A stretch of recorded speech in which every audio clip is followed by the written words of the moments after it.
and welcome to episode 30 of On the Bench.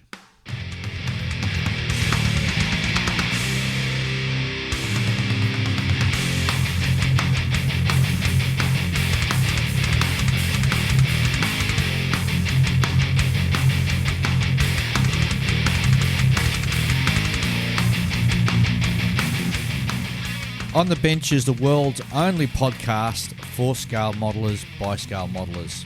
So if you build aircraft, ships, armour, cars, science fiction subjects, figures, this is the podcast for you.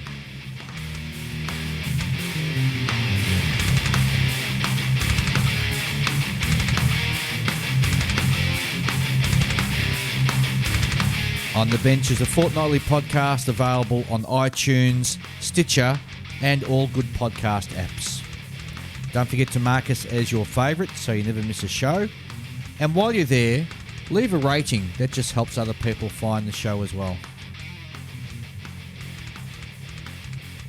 If you want to get in contact with us, we'd love to hear from you. And there's a couple of ways you can do that. Firstly, you can send us an email at onthebench64@gmail.com.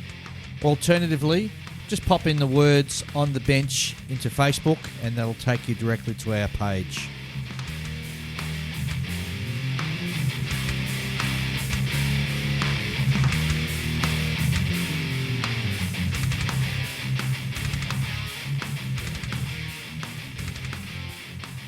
And hello and welcome to episode 30 of On the Bench. And in the studio with me today, I've got Ian. G'day, Ian. G'day, Dave. G'day, listeners. And I've got Julian. Hello. G'day, guys. How you been? Great. So what's been happening since the last episode? Well, I finally finished off that 2.5-year build of the 1/350 scale USS England. I know, and you've posted the pictures on our Facebook website, Facebook page, and Yes. it looks absolutely Yes. awesome. Quite happy the way it turned out, considering what I had to begin with. And you've actually brought it in the studio for us to have a look I at have, today yes, as well. yes. The rigging is just superb. Yeah, well, it took a while. It took easily a day and a bit, Wow. and that's a full day. So what's your technique for actually doing rigging? Do you want to share that with everybody? Well, I use the what we call here knitting in elastic. Easy line is Easy another line, yep. word for it, yeah. Yeah, just basically just put a dob of soup, teeny little dob of super glue where you want it to begin. Put it on there, let it dry, and then stretch it down to where you want it. Put another little dob of super glue, hold it there for a couple of seconds. But I was looking... Snip off the wire at the end and paint it metal colour. But I was looking at your kit, and I can't see where you've put the dob of super glue. Yeah, well, once you put your flat clear coat over the top, it hides the glossiness of the super glue. Oh, is that what it does? Yep. Oh, well, aren't you clever? There you go, mate. Little trick. Now, you've got quite a lot of rigging on there, and people out there, if you haven't seen it, drop in and have a look at our Facebook page, and there's some fantastic pictures there.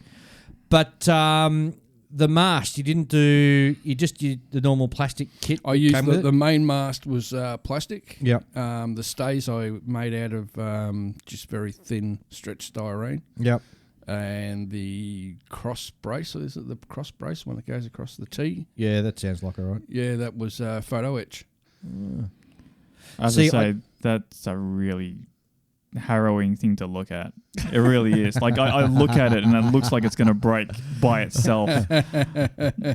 Honestly, it looks like spider webs have just descended on it. See, with my experience of having done some rigging as well, I think I would be tempted just to replace that main sort of mast with some stock brass. Doesn't need it. Well, the main reason it doesn't need it is it's got all your wires that are there to hold it in place on the real ship. Yep. And they help keep it steady and it ain't going anywhere.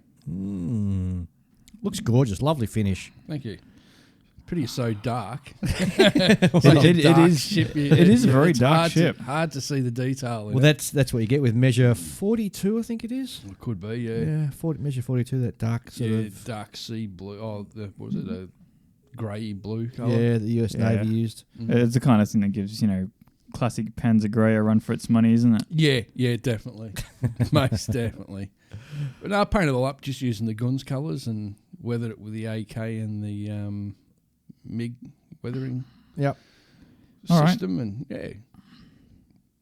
I can't get over that rigging. It's ridiculous. Wait till you have to start making all those little depth charge arbors. I mean, like for someone who doesn't build this sort of stuff, I mean, I'm really curious as to a sort of thing. Like, did you attack this thing with a whole? Okay, I'll do one string on one side and one string on the other, so that it's not tension so much that it snaps off and goes one way. Well, how I did it is I had a look at the diagrams, and there was a lot of diagrams I found that I got online and in books, and basically started the bottom center, and then worked my way out. And Okay. Yeah, I've heard you use that expression before, where you start in the center and you work your way out. It's the only way you can Especially do with the rigging. rigging. It's Yeah. the only way you can do it. Yeah. Yeah. And like Absolutely. you do about 10 bits, and then you paint them, Oh. and then walk away for an hour. When you say, so do you actually paint your rigging line? Do you? Yeah, So what? Because you can I get paint it these. steel color. Because you can get easy line in about 4 different colours now. Mhm. So why not just get the get it in black or get it in sort of steel? I do. Do they make it in steel? I think I do a white version or like a. So even then, if it's white, you got to paint it. Yeah. So I just use a steel color and paint it steel. And the paint adheres to it okay with no dramas? Yeah, easy. Just thin it and just run a brush along it and. Oh, Get that pie, you sounds- don't spray. That that sounds even more harrowing than. No, it's easy line. You can Oh. put a bit of pressure on it. It's not going to go ting and go flying. Yeah. Oh no! I shiver just looking at it. I would never attempt that. I wouldn't honestly. I don't think one day you'll go. Oh, I've got to do this. No. If Ian can do it, I can do it. no. I mean, I think patience is something that comes with age, and I don't have that kind of patience yet. Yeah, that could be it. Like I don't think it's a skill thing. It's a life experience kind of thing almost. And it's a stubborn thing too. Oh, I'm not gonna yeah. let it beat me. Yeah. The amount of work I had to put in this thing to just accuratize it, Yeah. if that's even a word. Would you consider like looking into like say the Ushi? I know Ushi has a whole bunch of like line type stuff. Yeah, that's that- the easy line. I've got a lot That's of the that. easy line stuff. Yeah. Okay. Yeah. Well, he makes it in lots of different scales, like scale thicknesses too, Well, for like 70-second scale and stuff. I've started working For on the Hasegawa Imperial Japanese Navy Shimakaze, which is a Second World War heavy destroyer. Mm. And I managed to get the Infini detail set for that, and that also comes with some black easy line. Okay. So you got everything there. So I'll give the black, but even with the black, I'll still paint it metal colour. That's just personal preference. If it's steel, I'll paint it steel, and I'm pretty sure those things would have been steel cables. Yeah. Yep. So the England, that's a trumpeter kit, Yes, and the one you're building now is the Hasegawa. Hasegawa. How are you finding the difference between the two kits? Chalk and cheese. Yeah. Whereas there were some serious fit issues with the England. Lots of omissions of detail, like there was not even a door to get into the pilot house or the bridge. Yeah. There was absolutely nothing there. The portholes were around the front of the bridge. They were very suspect, and two of them were actual ovals. So all that had to get refilled and re-drilled, and brass porthole surrounds glued into place. See, I can respect that sort of thing, because it's like that's the only game in town, right? And it's a poor game at that. Yes. So if you put in that much effort into it, chances are you've got like the best looking kit of that subject in that scale. Well, in the world, right? I don't know about in the world. There's a but I'm reasonable really chance, right? Yeah. That's how I see it. Well, the another one on the an interesting one is actually it's one of the very small bits on it, and that's the torpedo crane. The one piece you get with the trumpeter kit just looks like two Lego blocks stuck together. So I scratch built mine. Yeah. With about 14 pieces. Well, it looks an absolute treat. And it's, 6 mil long? Yeah. Yeah. 5 mil high? Well, yeah, I mean, like jumping from that straight into another ship kit. Ship kit. No, I didn't say shit. Yeah, ship kit. SHIP, folks. Out there. Yes, Yep. ship. So I suppose to me, if I did that, I'd want to take a break. I'd want to go build something big and simple. Nah, because now I'm in the zone. No, you're in the zone. I'm in the zone. I've had a week off work You're going so to far. keep the ball rolling, are you? Yep, got another week off work, so I'm just going to hook into the Shimakaze. Well, I'm building the USS Benson now, which is a Dragon kit, and Benson class. Yeah, doing the two hulls together. I've just got so much work on the hull to sort of smooth it out. It's just driving me nuts. You'll get there. Oh, I'm nearly there now, but gee, it's annoying when you move away from say a Hasegawa or a Tamiya kit, and you sort of step down to say like a Dragon kit or something like that, and the amount of work you got to do just on the hull alone just to bring up to scratch. I like the Dragon ship kits myself. Oh, I do too. Don't get me wrong, I've got quite a few of them. Beautiful detail. Yeah, I've got quite a few of them. But being Dragon, it's slightly over-engineered. Yeah. What they do with all their kits, they slightly over-engineer them. Yeah, I guess it's just annoying that, some manufacturers get it, 100% right first go, and other ones you still got to, work a bit on the actual kit. Even the top high-end kits, you're still going to have to, depending how far you want to go, there's always room for improvement. Yeah, but I'm just talking about the basic hull, getting the two where you marry the lower and the upper part of the hull. Yep. And you've got a huge seam line or a step to sort of deal with and fix up. It just bugs me. Yep. It just bugs me. It's just all part of the fun, Dave. It is. So, Julian, what have you been up to since the last episode? Well, So earlier in the year, I'd started work on my Dyna Interceptor, the KI-46. Yep. Right, not the recon version. It's the one with the guns on it. Oh, yep. Yeah. So, and in the kit, one of the options is the one with the big 37mm sticking out the top of it. Yes. Right? Yep. So there are two schemes for the one with the 37mm gun, and only one of them is real. The other one that they think that there's a photo of, actually it's a windsock behind the plane. Right? Yes. That reminds me. That reminds me of a story. I don't know if anyone's probably seen the kit. Most listeners would have seen it. It was years ago. Dragon bought out the Mistel S1, I think, or S2 kit, which was basically a Focke-Wulf 190A A model fighter sitting on top of a junked Ju-88 with a cockpit taken off. Oh yes, I know what you're bomb talking about stuck now. in the nose. Yep. So they sat tandem on top of each other. Well, on the box art, it shows these two machine guns coming out of the front part of the back part of the cowl in front of the windscreen. Yes. Okay. And they're sitting up on about a 45-degree angle, which when you look at a Focke-Wulf 190, if that was the real case, the breech blocks of these machine guns would be going through your knees. Yes. Yep. Yep. The actual photo of the aircraft they took the artwork off, and their idea that these machine guns are sitting on a 45-degree angle facing upwards is actually in an enclosure with like a camouflage netting over the top. In the background. And there's actually a ladder leaned up against it. And it's the top part of the ladder that you can see in the photo is what they've thought was these two machine guns.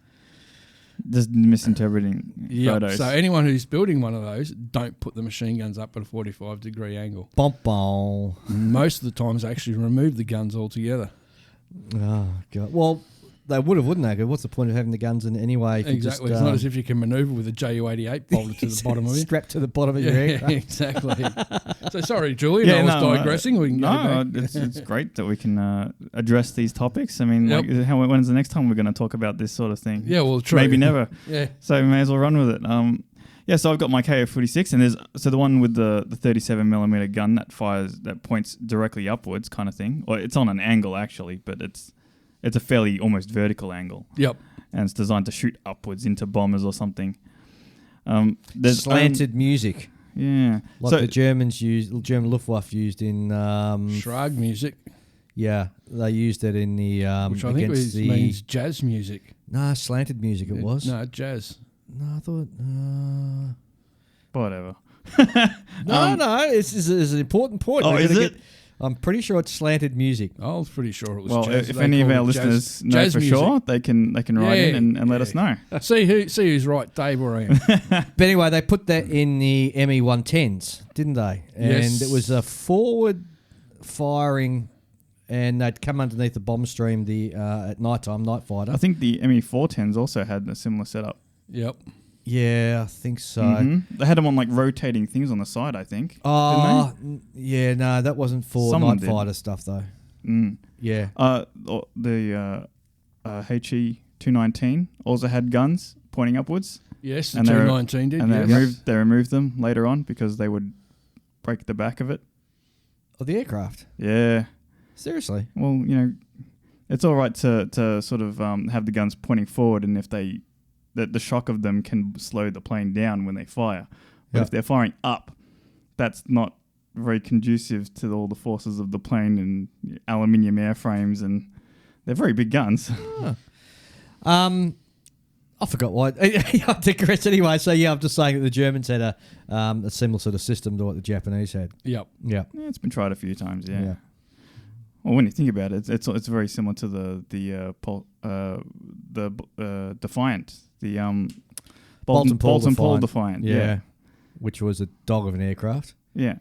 Let's mount guns in interesting ways to shoot down bombers. It's like, Well, it never works out. The theory was good. It was just that the aircraft was underpowered, and by the time you put a powered turret in the back, you got an already underpowered aircraft anyway. It just flies like a dog, and that's what this thing did. It also didn't have any forward-firing guns, did it? Correct. Oh, I think it might have had one. I don't know. I can't remember. Jeez, I don't know. Well, I mean, like there are other planes that have had a ball turret in the back, like the Avenger. Yeah, but the Avengers, that was purely for self-defense, whereas the Defiant was 4 guns, used. isn't it? The Defiant was used as actually a fighter type aircraft. Yeah, interceptor. Yeah. Bomber interceptor, yeah. Yeah. And so the Avengers there purely for self-defense, and that was a big aircraft and powered by a huge radial engine. So there you go. Yeah.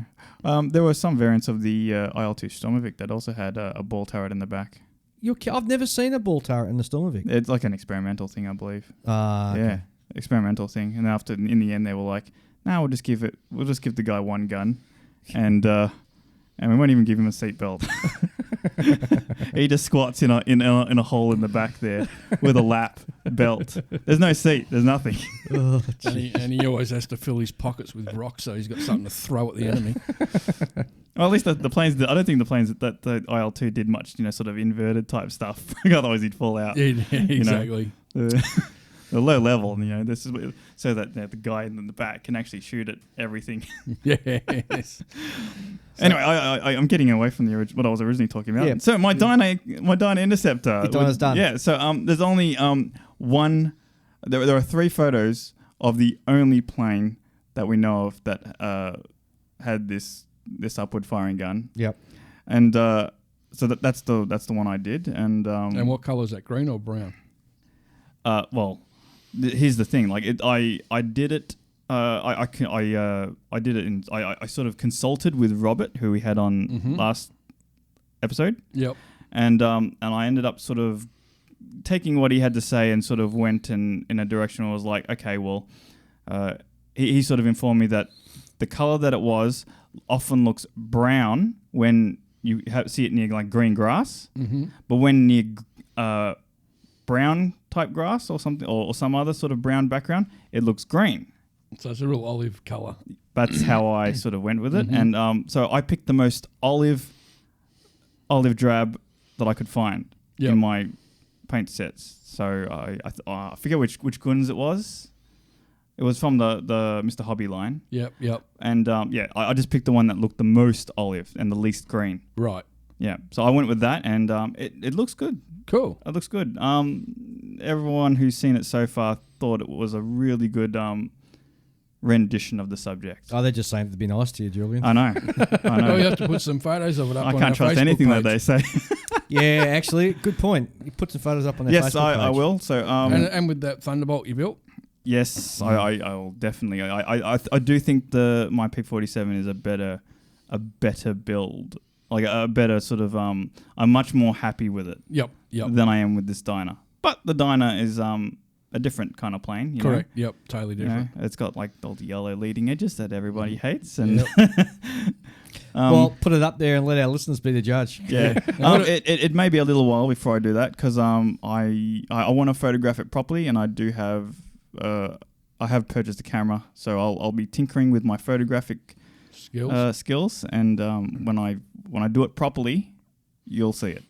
Cool. Now, why have you gone ahead and got some photographic skills and cameras and stuff like that? Is that leading somewhere, Julian? Yeah, well, I do want to like sort of start sort of documenting what I build, and you know, we'll see what I'll do with that. I'm not too sure just yet.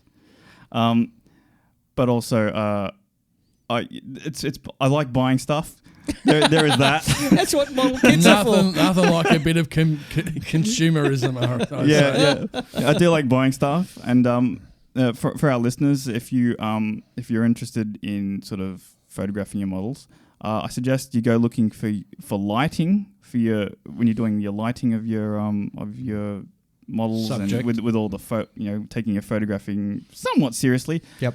Jump on AliExpress and find the photographic what do you call them? The lights, photography lights. Yep. Right, because they have so much stuff on there, and it is so cheap. Wow. It is really cheap.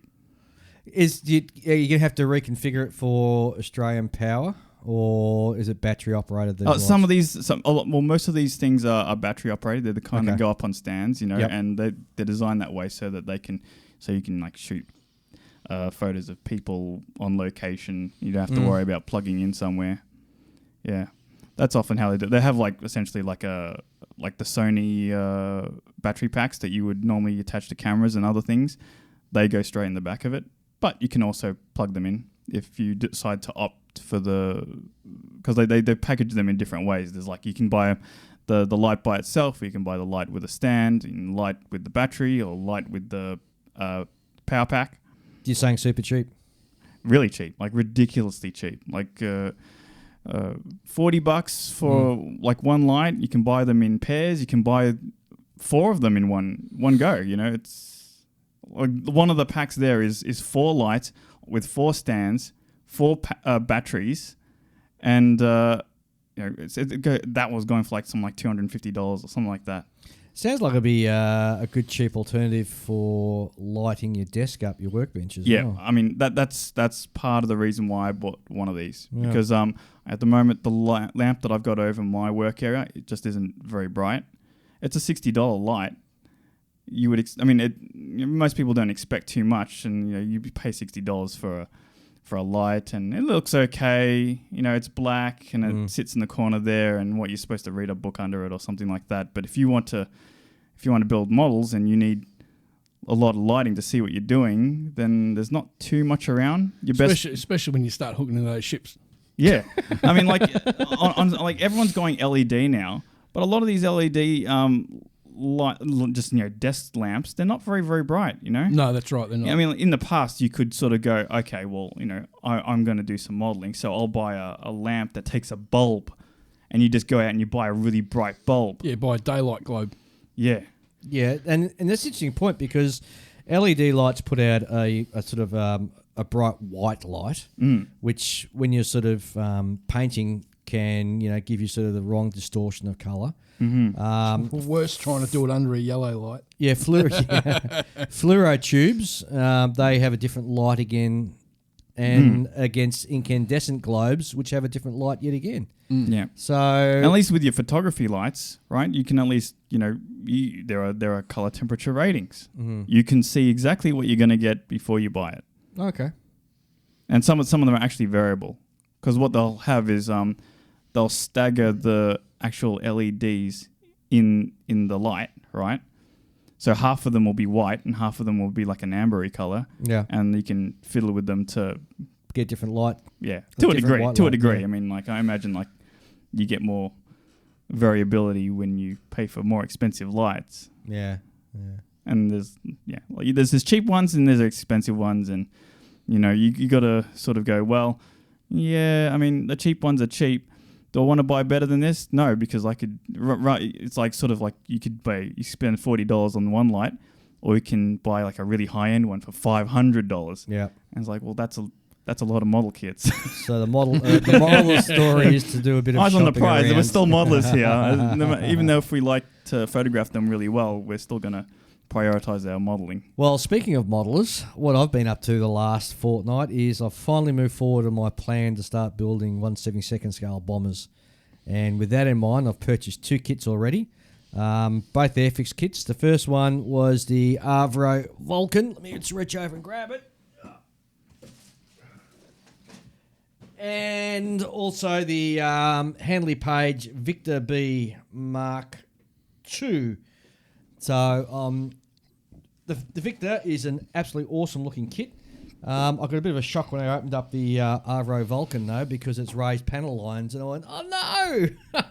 So then I went and had a look at a couple of build blogs that people have done on various forums and stuff. And yes, they've gone to the trouble of, taking off all the raised panel lines and then scribing afterwards. Oh, that is such a soothing thing to do. But I reckon it won't be too much trouble. rescribing. I reckon you can remove most of it with just scraping with a knife, right? And then it's just a bit of light sanding afterwards. I've got a chisel I'll actually use, a modeller's chisel. Ooh, one step with a chisel. Yeah. Gouge it. No. I just sand it. Yeah, Wet. Airfix plastic is really soft. So, wet and dry sandpaper. So, well... and 600 grit, yeah.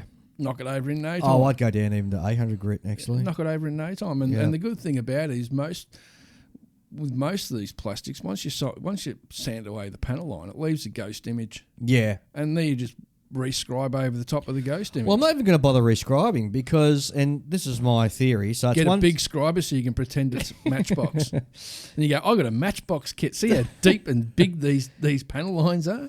So it's a 1/72 scale kit, and when I look at photos online of the particular jet, the Vulcan, Yeah. even high resolution photos, They're you so really smooth. struggle to pick up any sort of panel lines in it anyway.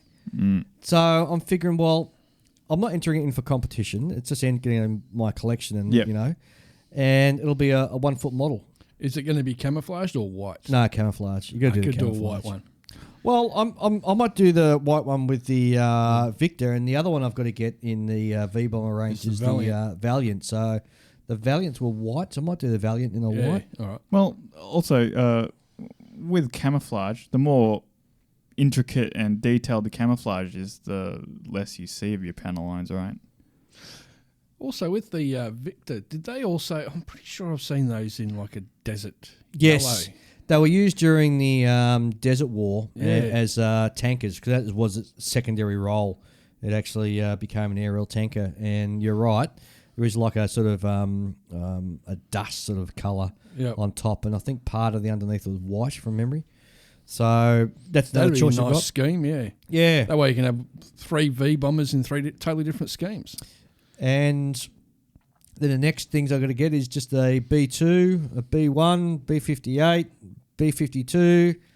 Oh, geez, quite a few kits Geez, still to get. B52 and 72 scale's a big kit. Well, yeah, I know. Oh, then you can go and get the old monogram B36. I have to say, as far as Big peacemaker. as far as footprint of models go, you're going from one extreme to the other, aren't you? You're Yeah. going from little tiny ships. To really big aircraft. No, my ships aren't tiny. They're Well, 350 scale. Yeah, I know, but your ships, well, I know that little Italian you- destroyer is tiny. your smaller ships will take up about enough space on a shelf as a cigar, Yeah, right? True. And your larger ones are more like a shoe, True. right? These are more like a frisbee, A bit bigger than Something. a frisbee. Well, a very large dinner plate. A hula hoop. I mean, it could have been worse. I could have decided to go 148 scale. Oh, come on, no one's that crazy. Come on. And where are you going to put them when they're built? I'll find some shelf space somewhere. Or hang them off the wall No. Oh. Actually, it's probably not a bad idea. with the V. Oh, you could hang them up in here in the studio. Yeah. That's not a bad idea either. I've never hung models from the ceiling with. No, No, that's no, a no. disaster waiting to happen. Yeah. But if they're nicely mounted on the wall, I'll I'll have to think about that. Especially all three of them will look good. Because with the Avro, with the Vulcan, I was planning on doing that with wheels up. Because You do them all with wheels up. That way you can put them on the wall. Yeah, but And then when the missus isn't looking, you can run around the lounge room going. Oh dear! Oh dear. Don't catch me doing that. On that note, I think we'll have a quick break and we'll come back with what's new in the modelling world. And also we've got a new segment too about modelling tips. So Yeah, I saw there was a lot of tips came in. Yeah, there was a few tips come in, so we'll have a bit of a chat about those and pass them on to you guys. So we'll be back very shortly. Okay, so let's have a look now at what's new in the modelling world. And first cab off the rank, we've got the Italeri announcements for this month. And the first thing they're talking about for the release for August is a TF-104 Starfighter in 1/32nd scale. That's the twin seats. Correct, it is indeed. Now, this is going to be a huge kit in 1/32nd scale. Now, I think I've spoken about the Starfighters before. The post-war Luftwaffe had a huge amount of problem with the Starfighter, losing something like 25% of their aircraft to crashes and stuff like that. And it's a bit of a widowmaker, although other air forces didn't seem to have as many sort of issues. But whatever you say about the aircraft, it looks absolutely gorgeous, doesn't it? Oh, yeah. And I think it even looks better in the twin-seat version. Now, no. You don't think so? I prefer single seat. No, I think there's something about the twin-seat it just really sort of pops. The decals you get with it to do it with the Italian Air Force or the Luftwaffe, Canadian Air Force, the US Air Force, and Spanish Air Force. Yeah, quite a few variants in here, actually. Belgian. Dutch. And Italian. Another one for the Italian Air Force. So huge decal kit that comes with it. That's a lot of decals. In 32nd scale, those must be like full A4 sheets, two of them. Yeah, it would. So that is going to make an absolutely superb kit. And, of course, it comes with the ubiquitous photo etch.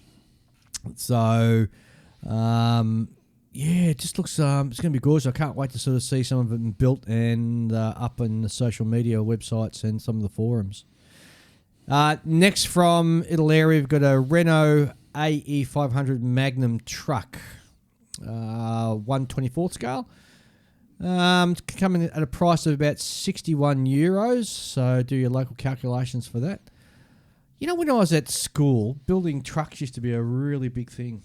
Yeah, it did, and then it dropped off. Yeah, back in the late 70s, early 80s, late 70s, it was a huge thing, actually. And for some reason, it sort of seemed to have, well... Probably because people had been watching Convoy. No doubt. Also, on 1/35th scale, they've announced the Panzerkampfwagen 4, the OS F1/F2 and G early models. It comes with some crew, 1, 2, 3, 4, 5 figures. Yeah, another Panzer 4. Gee, wow. Oh, you can go short or long barrel. Which is interesting that the kit allows you to do one or the other. Which do you prefer, Ian? Well, when it comes to the Desert War, I reckon they look better with the short barrel. Oh, I like the short barrels. They've got a bit more character to them in a way. Whereas in the European conflict, yeah, I prefer them with the long barrel. They look better. The long barrel just looks a lot more deadly.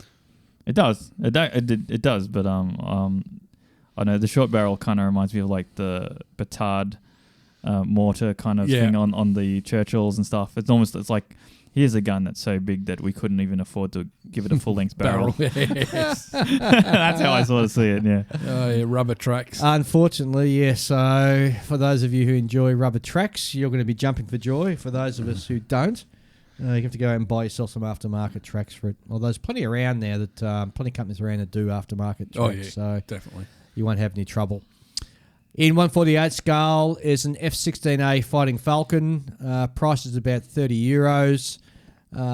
Fairly straightforward build. Looks like it comes in about 5 different variations. Belgian Air Force, Netherlands Air Force, that's Spanish Air Force, and of course US as well. Next cab off the rank from Italeri, we have a car which is Range Rover. Range Rover. Oh, my computer screen's just gone absolutely crazy now. And I'm going to try and just bring that back up so I can. Range Rover, and you could do this as a police vehicle for the Dutch police 1979 version, or for the British Manchester Police Force, which is also around the late 70s version as well. So actually a bit different from your normal sort of car builds, having it as a police car. So I'm quite sure that will appeal to some of the car builders out there. And the decal sheet is quite detailed.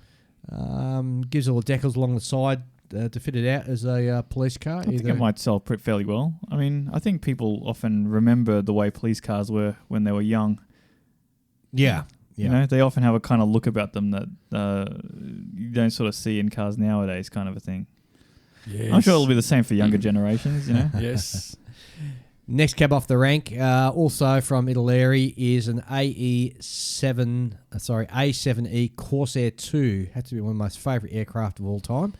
This is in 1/72nd scale, around €18 for the kit, and there's decals in there to allow you to do 4 different versions of for Greek and also US service. I just love this aircraft. I reckon it's hot. I actually got a 1/42nd scale Edward one. 148, you mean? What did I say? 142nd. Did I 148 scale. So that's sitting in the stash waiting to be built in the near future. But yeah, I just love the way it looks. Do you like the way it looks with the wing sort of popped up? You know how they angle? That's the Crusader. Oh, is that it? Okay. Yeah. Sorry. Much longer. I'm not that familiar with these things. Yeah, that's got the wing, the whole wing that pops up like an air brake. Ah. An air brake, and also just adjust the angle of attack. So when it was coming to land on the carriers and all that sort of. But it's just such a hot looking aircraft. I don't know what it is about it. It just really, really appeals to me. So big mouth underneath. It's a bit like a jet version of a Typhoon. Yes. Yeah, you're right. Actually, it is. Next off, we have a. This is an interesting one. It's a, what would you call that, guys? It's like it's the old diorama series. Yeah. That Italeri used to do back in the early 80s. So this is the Beau Jest. It comes with a fort set in Algeria. Does it come with Marty Feldman? No. So in the battle set, you get 50 French Foreign Legion figures, 100 Arab warriors. You get 3 tents, 2 wells, 2 fireplaces, and a French desert fort, which comes in MDF laser cut, 72nd scale. So for those of you who enjoy sort of building those sorts of things, and I wonder if you can also use it for wargaming. I'd say more than likely it'd be for wargaming. It's interesting, and we'll talk about this later on, but I was chatting to Brian from Wargame Miniatures, and if you remember, I think it was 2 episodes ago, we spoke about Italeri doing those tank figures. Yes. Tanks, specifically for wargaming. Well, they are indeed getting into that. 88mm gun, yep. Yeah, they are indeed getting into that area now, so that explains that. All right, that's all from Italeri. Let's move on now and have a look at what's coming out from Trumpeter in August. And first cab off the rank is the M1120 Heavy Duty High Mobility Tactical Truck, which has been built and designed for carrying systems. This is the Oshkosh Heavy Expanded Mobility Tactical Truck, known as the HEMT, which is an 8x8 diesel off-road tactical truck used in the US Army. First came into service in 85, replacing the older M520 Goa trucks. And apparently there's more than 13,000 of these in service today. They use them for a lot of different things. They sure do. I'd rather get this kit than the Italeri one, I think it is. Oh, the man. I think Italeri have like a kit of this sort of vehicle, you know, right? Maybe in a slightly different configuration. I think they do the gun truck version, yeah.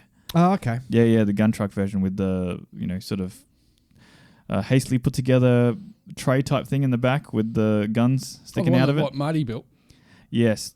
Yep. So this comes with two choices of painting and colour marking guides, one for the Desert Wars and one for the European Theatre. So it'll make a reasonable kit, actually, and it'll be quite... it comes with the shipping container? Yep. Rubber wheels, ubiquitous photo etch. Oh, nice. So that should be quite... Yeah. I think that's going to be really good. Mm. Next off, we have the Russian T-72B3 main battle tank in 1/35th scale. The 72s look like such a hot tank. They look really awesome, I reckon. And they're all green. Well, this is like the most modern variant of it, isn't it? Currently in service. Well, what's that one, the T-14? That's their latest one. The Amarita, whatever it's called. Armata. Armata, that's it, yeah. Now, I've been reading they're having some issues with the production of that, and they're even sort of talking about slowing down production or holding off full production. No, if I had to guess, I'd say they're out of money. Well, it's quite... Well, that tank's quite complicated to build because all the crew are located in the hull and they sit together. Yeah. And the turret is fully automated, so no wonder they're having some issues with it, I guess. Well, I think it's just...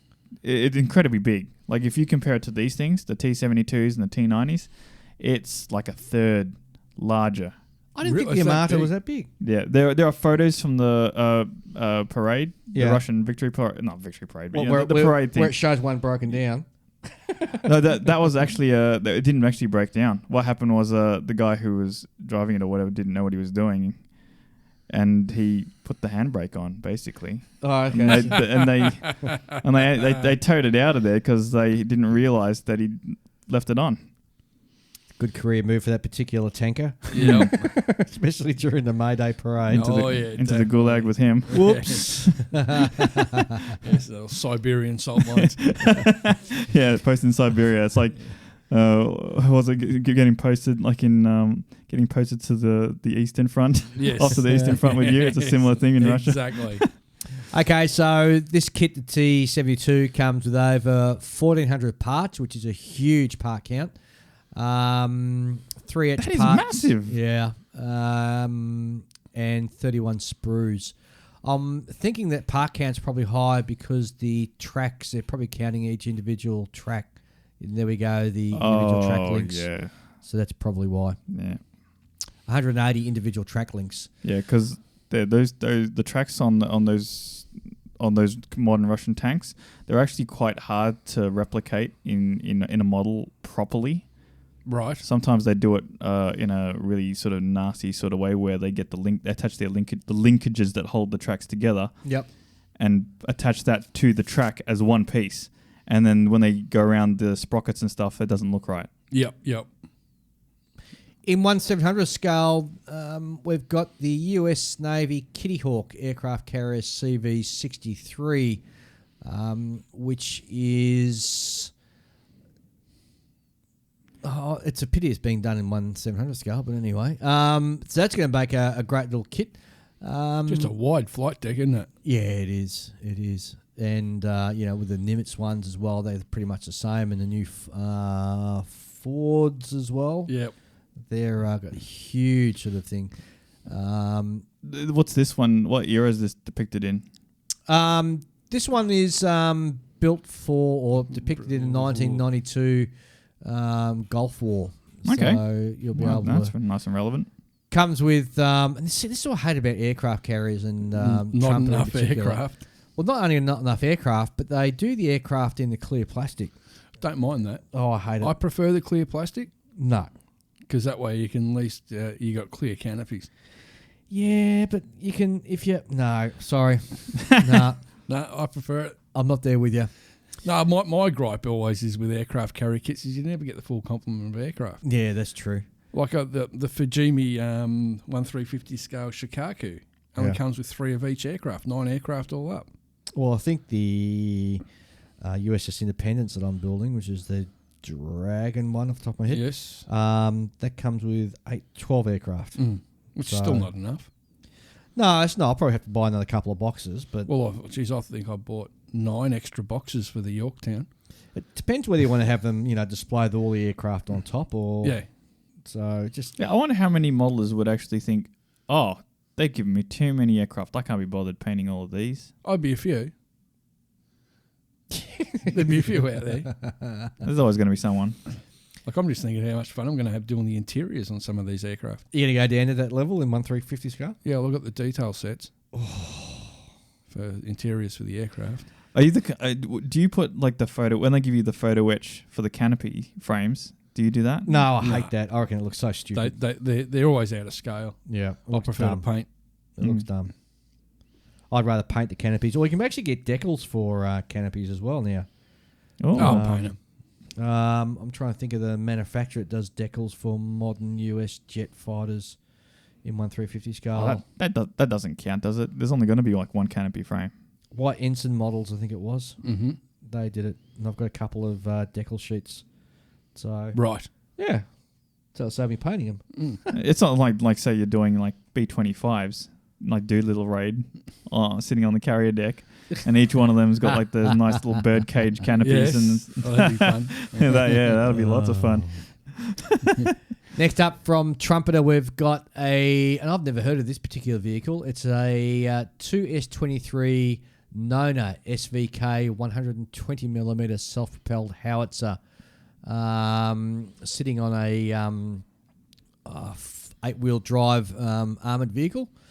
They make these things quite modular. It looks like it's on an MP. B, whatever they call it. BMP. BMP. Is it BMP? No, not BMP. Yeah, well, I always forget the name of the vehicle. Total number of sprues 19. Comes with etched part, a metal copper cable. Kit consists of over 550 parts. So quite attractive looking kit. So it'll be interesting to see how that comes out. Next, my favourite modelling company, Revell. Of Germany. Now It's the only one around now. First cab off the rank is a Kenworth T600s in 1/32 scale. Parts 61, so not a very high part count at all. Cost comes in at about €25. And it's nice lime green moulding too. Lime green moulding, and also looks like the what do you call that? Chrome. Thank you, chrome finish as well on the plastic. So, rubber wheels or plastic wheels? Looks to be like plastic. So, for the truck builders out there, I'm sure you're jumping with glee and joy at being able to purchase one of these. Next cab off the rank is a Dassault Raphael C in 1/48 scale. It's a pretty striking scheme. Yeah, it's a scheme for one of their Tiger meets, I think. So the kit will come out at a cost of about €30. I'm pretty sure there's another manufacturer who's already done this. I'm not quite sure. I can't remember who it was. Italeri, I think, might have done one of these already. So it comes out in a scheme so you can build it for Arctic Tiger, which was one of their exercises. And looking at the photos, it's reasonably detailed, actually. So you should be able to really build it up to be quite a beautiful looking kit. Next from Revell, we have a Lockheed Martin F-104G Starfighter. This is the single seat. In 1/72 scale, about €15. And a basic little kit. Keep people happy. 1/25 scale, there is a 2010 Ford Mustang GT, a nice yellow, overall yellow with a black GT stripe going right down the centre. I'm sure this will appeal to the car builder kits out there, and looks like not curbside. What do you call it, Ian? The difference between being It's able a full engine kit. Yeah. Yep. And the interior looks to be very, very well modelled, actually. So, lots that'll be decal. But it looks absolutely gorgeous. Next off, we have a A300-800 in British Airways livery. Scale is 1/144. About €30.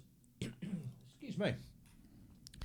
Lovely looking kit. And, I've been thinking I wouldn't mind getting into building one or two of these airlines just for a bit of a change. 'Cause I reckon you could pump them out pretty quick. It'd just be like building a submarine. No, it'd be closer to building a car kit. Yeah. You got to get that glossy finish. You got to get that spot-on finish. Nah, that wouldn't be too hard. Unless you want to build model one that's sitting off on the runway somewhere in Nigeria. How many cars have you built? Cars? Because I don't build cars. Well, there you go. I mean, gloss finishes like that are not that easy. Yeah. They do take some practice to. It's quite a good acquired skill to be able to, get a nice smooth finish like that. Yep. But the British Airways livery just looks so gorgeous. So they're going to be a fun kit to have a crack at. Last but not least from Revell, and okay, let me pull my soapbox out now. They've got a model of the Gorsch Fuch, which is the German training sailing ship. Now the scale, 1 to 253. Yeah, fit the box scale, mate. What the heck is going on? Fit the box scale. I don't want to fit the box scale. I want to have constant scale. So you either give me a ship in 1/700 scale, 1 to 1200 scale, 1/350 scale, 1/200 scale. Not this sort of or 1 to 144. Not this odd 1 to 253 scale. It's just crazy. Well, it's something if you're only ever going to build one of, and it's not going to sit with anything else. Yeah. I think they're more designed for the once-in-a-lifetime model builder. I don't know. Look at all that rigging. That's rigging. That's not that bad. It is if it's your first and only model. Yeah. Be able to knock that over. Well, for those of you out there who enjoy building sailing ships in plastic, I'm sure that you're going to enjoy it. But as I said, the scale just actually looks quite nice. It just leaves me it's a shaking my head. Nice looking boat. Looks like a pirate ship. It is a nice looking ship, and this is for the German Navy. It's a training ship. It's saying it's not only a training ship but also an ambassador for the Federal Republic of Germany, which calls on ports all over the world. Thank you very much, Revell. Let's move on now to Barracuda Studios, who have released some new aftermarket kits. First one is the Sea Fury main wheels with the diamond thread in 1/48 scale. So they've got a few different tread patterns. Yep. It depends which one you build. I think, Ian, you've built a Fury, haven't you? You haven't? No, I haven't built one. Okay. Chris Dowsett did. Ah, right. He built one of the Baghdad Furies. Yes. So the wheels for the Sea Fury only, and the Tempest and the Firefly wheels are larger, but they're also available from... Just you look at the casting, like in the inside of the rim. It's just amazing. Yeah, they've got the detail down well. Mm. Yeah, so they've got the block tread as well. The block treads, yeah. So you just have to do research to see which particular tyres the aircraft you are building had. They've also announced the Sea Fury brass landing gear. So I never used to understand why people would want to have their landing gear in white metal or brass, but after seeing some of the larger model kits and the weight that sort of sits on the plastic landing gear, you can understand why you'd go to either white metal or brass. You definitely need one doing the F7F. Yes, absolutely. What I want to know is Tiger Cat. Yeah, that's. I was just going to get to exactly that issue. Like, why doesn't every tricycle undercarriage plane that has balance issues where you need to put weight in the nose, why don't they all just give you a metal nose wheel? Because that would be good thinking. And you can't have people thinking good thoughts. That's a funny way that you put it there. Still on Barracuda, they're also announcing the Hawker Sea Fury complete cockpit that looks set. Really nice, doesn't it? So the complete resin cockpit set replaces the kit interior, and it corrects the much too narrow side consoles in the actual kit and supplies you the missing gun sight and compass as well as their mounting brackets. Yeah, that'd be a definitely need to get. 2 seats. The seats look lovely. They do. So the seats come with a choice of the Shoulder straps or no shoulder straps? And they're also saying here that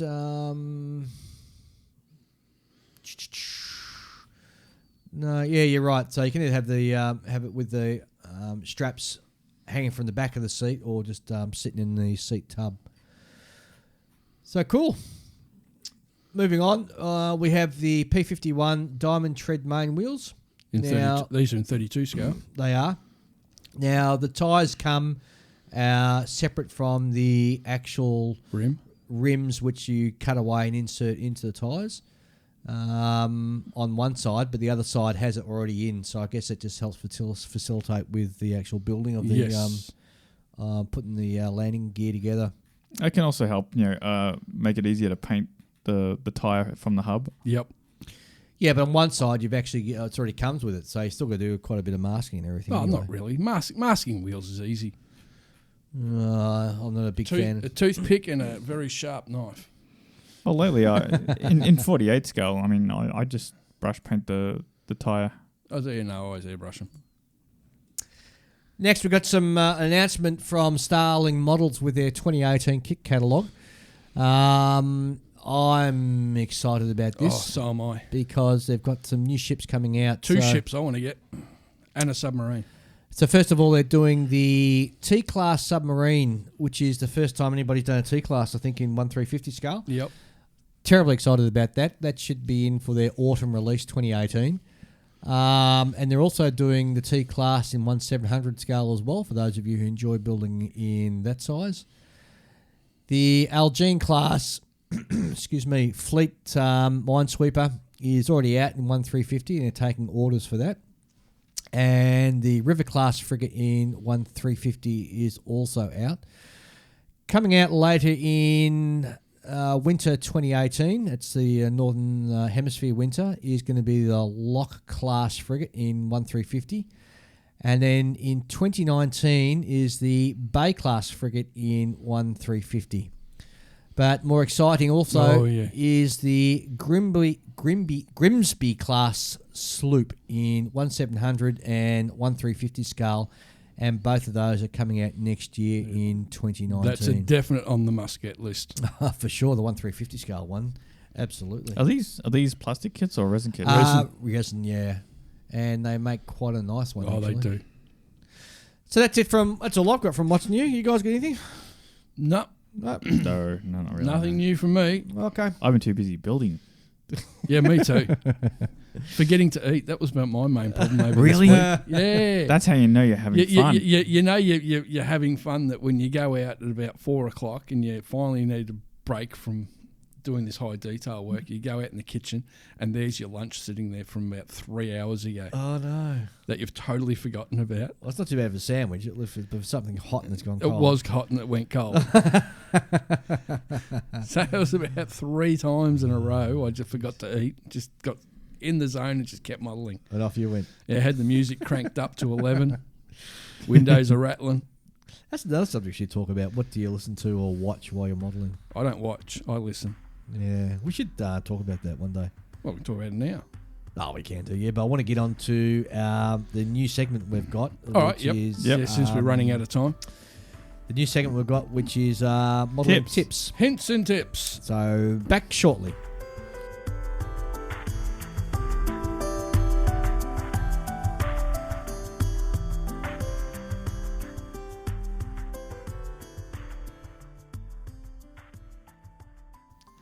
So for our new segment on modelling tips, we've had a couple of people write in. First one is from Brian Latour, and he gives 3 top tips for figure painting or using acrylics. Number 1, use a wet palette. Number 2, no, really, start using a wet palette now. And number 3, it takes 2 minutes to make a wet palette out of a sandwich container and some baking parchment. Seriously, why don't you have one already? ? Yeah, I do. I do too. So let's just recap on what a wet palette is. Well, basically, as was stated, you need like a Tupperware container, shallow one, a bit of a. I usually use like a cleaning sponge, not the whole style, but like like a material type of sponge. Yep. Cut that to the shape of the bottom of the container.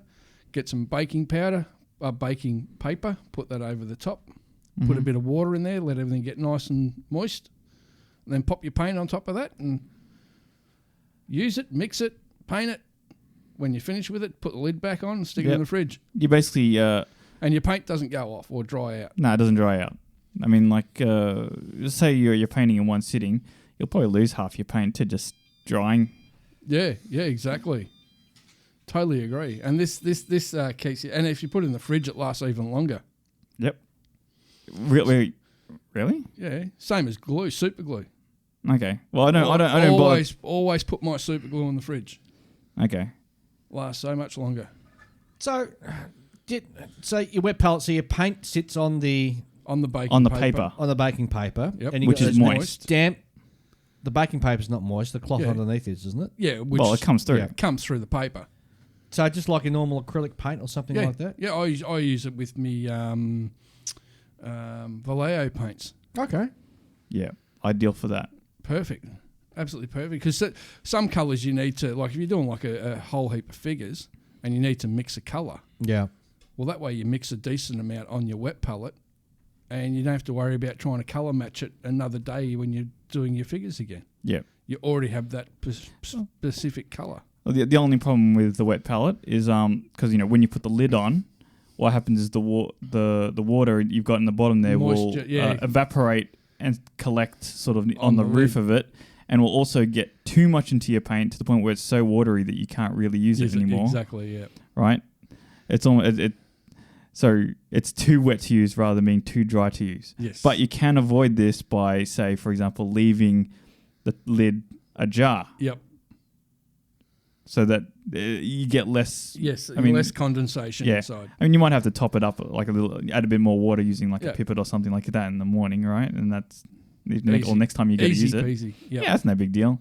But yeah, you definitely get a lot more out of your paint if you use a wet palette. Totally agree. Cool.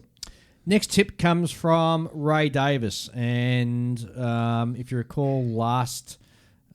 episode I was talking about how I'd sort of stuffed up the Gato submarine I was building.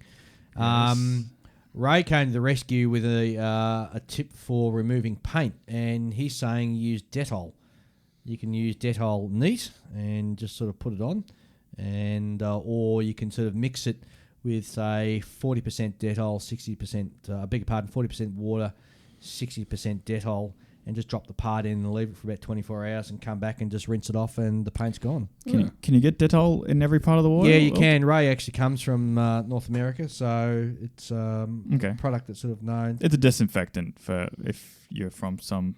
Yeah, if you cut yourself open, you put Dettol on it to sort of stop all the bad germs getting in. Mm-hmm. But apparently it's a good paint stripper. And it doesn't damage the plastic underneath. Oh, interesting. Strips paints and jams. So you can do either way. You can paint it on and let it sit on there and then give it a rinse off, I guess, with a brush, or you can actually have your mixture sitting in a jar and just pop the part in, leave it in there for 24 hours, give it a bit of a rattle, and then sort of off you go with it. Yep. So, cool idea. Yeah, very good. So, thanks, guys, for those tips. If you've got a tip out there, don't forget to drop us a line at our email address, which is onthebench64@gmail.com. Or you can leave a message for us on our Facebook page, or indeed go to our Facebook page and there's a little button up the top there to click on, and that sends us an email as well, or just write anywhere on the page. I think that's about it for today's show. Yeah. Yep.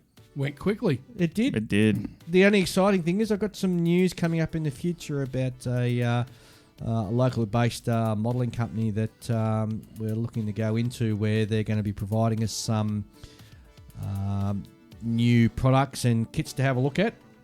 Yeah. And we'll be able to review that. And then once we've finished with our grubby little fingers over it, I think we'll pass it on, the kit on, or that product on to our listeners. So certainly for those of you who are Patreons, you'll be first cab off the rank in being selected to use this afterwards. But more information on that as it comes to pass in the future. So pretty excited about that. Definitely. Okay, well, that's all from me. Yep. That's all from me. Yeah, I don't have anything more to add. Right, guys. Until next fortnight, I'll see you later. See you, Dave. See you, listeners. See ya.